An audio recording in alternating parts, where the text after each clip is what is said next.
Down ਹੋ ਰਹੀ ਆ। ਤੁਸੀਂ ਸਾਡਾ ਅਪਡੇਟ ਅਮਰੀਕਾ ਪ੍ਰੋਗਰਾਮ ਰੋਜ਼ ਸੁਣਦੇ ਹੀ ਆ, ਹਮੇਸ਼ਾ ਆਪਾਂ ਦੱਸਦੇ ਰਹਿੰਦੇ ਆ ਤੁਹਾਨੂੰ ਵੀ ਹਰ ਰੋਜ਼ ਕਿੰਨੀਆਂ ਕੰਪਨੀਆਂ ਲੇ ਆਫ ਹੋ ਰਹੀਆਂ, ਕਿੰਨੀਆਂ ਸ਼ਟ ਡਾਊਨ ਹੋ ਰਹੀਆਂ, ਬੜੇ ਬੜੇ retail stores, Bed Bath and Beyond ਵਰਗੇ ਬੰਦ ਹੋ ਰਹੇ ਆ। ਜਿਸ ਹਿਸਾਬ ਦੇ ਨਾਲ ਯੂਐਸ ਦੀ ਇਕਨੋਮੀ ਸਲੋ ਹੋ ਰਹੀ ਆ ਤੇ ਫਰੇਟ ਦਾ ਵੀ ਰਿਸੈਸ਼ਨ ਕਹਿੰਦੇ ਆਲਰੇਡੀ ਹੈਗਾ ਆ। ਸੋ ਇਹਦੇ ਕਰਕੇ ਹੁਣ ਡੀਜ਼ਲ ਦੀਆਂ ਪ੍ਰਾਈਸਸ ਟੰਬਲ ਕੀਤੀਆਂ, ਡੀਜ਼ਲ ਦੀਆਂ ਪ੍ਰਾਈਸਸ ਡਾਊਨ ਗਈਆਂ ਹੈਗੀਆਂ ਆ। ਅਮਰੀਕਨ ਟਰੱਕਿੰਗ ਐਸੋਸੀਏਸ਼ਨ ਨੇ ਇਹ ਦੱਸਿਆ ਹੈਗਾ, ਕਹਿੰਦੇ ਵੀ ਹੋਲਸੇਲ ਡੀਜ਼ਲ ਦੀਆਂ ਪ੍ਰਾਈਸਸ ਨਿਊਯਾਰਕ ਹਾਰਬਰ 'ਚ $2.65 ਗੈਲਨ ਆ, ਜਿਹੜੀਆਂ ਕਿ ਪਿਛਲੇ ਸਾਲ ਮਈ ਦੇ ਵਿੱਚ $5.34 ਸੀ। ਸੋ ਇਹ ਇਹਨਾਂ ਨੇ ਉੱਥੇ ਦਾ ਦੱਸਿਆ, ਬਾਕੀ ਓਵਰਆਲ ਯੂਐਸਏ ਦਾ ਪਤਾ ਨਹੀਂ। ਇਹ ਮੈਂ ਤੁਹਾਡੇ ਨਾਲ ਜਿਹੜੀ ਖਬਰ ਆ ਉਹ ਮਾਰਕੀਟ ਇਨਸਾਈਡਰ ਦੀ ਉਹ ਸਾਂਝੀ ਕੀਤੀ ਆ ਜੀ। ਬਿਲਕੁਲ, ਜਿਹੜੀਆਂ ਬਿਲਕੁਲ ਇਸ ਵੇਲੇ ਡੀਜ਼ਲ ਦੀਆਂ ਪ੍ਰਾਈਸਿਸ ਹੈਗੀਆਂ ਥੋੜ੍ਹੀਆਂ ਡਾਊਨ ਆਈਆਂ ਹੈਗੀਆਂ। 3.9 ਸੈਂਟ ਡੀਜ਼ਲ ਨੇ ਸ਼ੈਡ ਕੀਤੇ ਹੈਗੇ ਆ। 4.07 ਪਰ ਗੈਲਨ ਦੀ ਜਿਹੜੀ ਆ ਪ੍ਰਾਈਸ ਹੈਗੀ ਆ।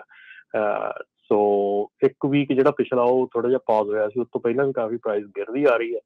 ਸੋ ਹੋਪਫੁਲੀ ਜੇ ਪ੍ਰਾਈਸ ਥੋੜੀ ਜਿਹੀ ਠੀਕ ਰਵੇ ਤੇ ਡੈਫੀਨੇਟਲੀ ਜਿਹੜਾ ਬਾਟਮ ਲਾਈਨ ਹੈ ਉਹ ਵਧੀਆ ਹੋ ਸਕਦੀ ਹੈ।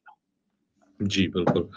ਸੋ ਕਿਉਂਕਿ ਹੁਣ ਜੇ ਪ੍ਰਾਈਸਿਸ ਥੋੜਾ ਬਹੁਤਾ ਤਾਂ ਚਲੋ ਫਾਇਦਾ ਹੋਊਗਾ ਜੇ ਇੰਨਾ ਡਾਊਨ ਗਿਆ ਆ ਲੋਡਾਂ ਦੇ ਜਿਹੜੇ ਰੇਟ ਆ, ਤੇ ਪਰ ਓਵਰਆਲ ਜਿਹੜੀ ਸਿਚੁਏਸ਼ਨ ਆ ਜਿਸ ਹਿਸਾਬ ਨਾਲ JB ਹੰਟ ਜਾਂ ਹੋਰ ਵੱਡੀਆਂ ਕੰਪਨੀਆਂ ਕਹਿ ਰਹੀਆਂ ਵੀ ਇਸ ਸਾਲ ਦੇ ਐਂਡ ਤੱਕ ਸ਼ਾਇਦ ਇੱਦਾਂ ਹੀ ਰਹੇ। ਜੀ ਜੀ ਬਿਲਕੁਲ। ਤੇ ਸਾਨੂੰ ਇੱਕ ਆਫ ਏਅਰ ਕਾਲ ਆ ਗਈ ਆ, ਉਹ ਕਹਿੰਦੇ ਵੀ ਚਲੋ ਮੈਂ ਤੁਹਾਨੂੰ ਦੱਸਣਾ ਚਾਹੁੰਦਾ, ਮਿਸ਼ੀਗਨ ਦਾ ਪੁੱਛਦੇ ਸੀ, ਕਹਿੰਦੇ ਵੀ ਵੈਦਰ ਵੈਰੀ ਨਾਈਸ ਆ, ਟੈਨਸ਼ਨ ਲੈਣ ਦੀ ਲੋੜ ਨਹੀਂ ਆ। ਤੇ ਉਹ ਵੀ ਕਹਿੰਦੇ ਵੀ ਉੱਧਰੋਂ ਹੀ ਡਰਾਈਵ ਕਰਕੇ ਹੁਣੇ ਲੰਘੇ ਆ। ਸੋ ਸੋਹੀ ਜੀ ਤੁਹਾਨੂੰ ਉਹਨਾਂ ਨੇ ਦੱਸ ਦਿੱਤਾ ਆ।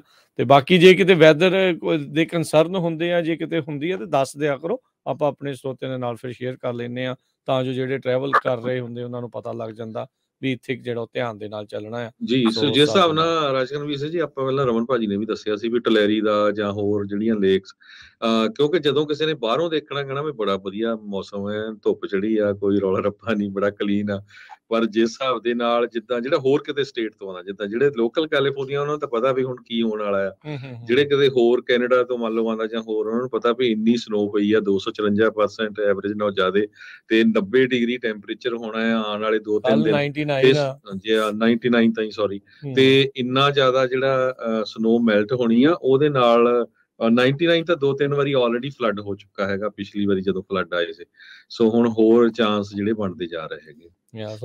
ਦੱਸ ਦਿਆ ਕਰੋ। ਤੇ ਜੇ ਕੋਈ ਰੋਡ ਬੰਦ ਆ, ਕਿਤੇ ਕੋਈ ਐਕਸੀਡੈਂਟ ਸੀਗਾ ਜਾਂ ਜਿਹਦੇ ਨਾਲ ਤੁਹਾਨੂੰ ਪਤਾ ਵੀ ਮੁਸ਼ਕਲ ਆਉਣੀ ਹੈ, ਤਾਂ ਉਹ ਜ਼ਰੂਰ ਸ਼ੇਅਰ ਕਰ ਲਿਆ ਕਰੋ, ਉਹਦੇ ਨਾਲ ਕਾਫੀ ਲੋਕਾਂ ਨੂੰ ਮਦਦ ਮਿਲ ਜਾਂਦੀ ਆ। ਤੇ ਤੁਸੀਂ ਵੀ ਸਰੋਤੇ ਕਾਲ ਕਰ ਸਕਦੇ ਆ 408-272 5200 4082725200 ਦੇ ਉੱਤੇ। ਚਿੰਤਾਵਾਂ ਜਿਹੜੀਆਂ ਤੁਸੀਂ ਜ਼ਾਹਰ ਕੀਤੀਆਂ, ਗੱਲ ਕੀਤੀ ਹੈ, ਖਾਸ ਕਰਕੇ ਆਪਾਂ ਗੱਲ ਕਰੀਏ ਵੀ ਜਿਹੜਾ ਹੁਣ ਪ੍ਰੋਡਿਊਸ ਆ ਉਸ ਨੂੰ ਲੈ ਕੇ, ਕਿਉਂਕਿ ਮੀਂਹਾਂ ਦੇ ਕਰਕੇ ਬਹੁਤ ਜ਼ਿਆਦਾ ਦੇਰੀ ਦੇ ਨਾਲ ਲੱਗਾ ਆ। ਸੋ ਪ੍ਰੋਡਿਊਸ ਦਾ ਸੀਜ਼ਨ ਤੇ ਇਸ ਵਾਰ ਕਾਫੀ ਸਲੋ ਰਹਿਣ ਵਾਲਾ ਹੈ ਲੱਗ ਰਿਹਾ ਫਿਰ।